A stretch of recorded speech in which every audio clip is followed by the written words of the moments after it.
What's up everybody, Kevin here, and we are back with another episode of 1 minute C# tutorial.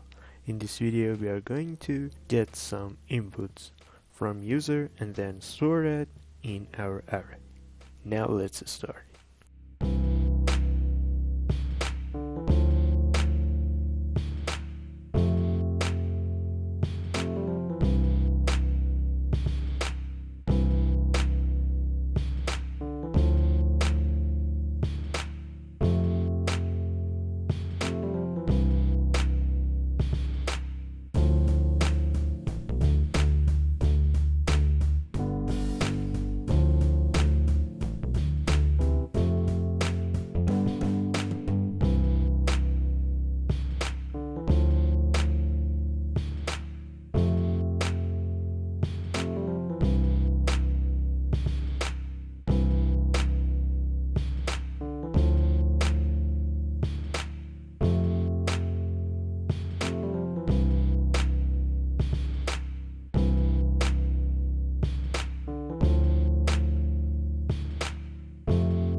And that's it for this video, guys.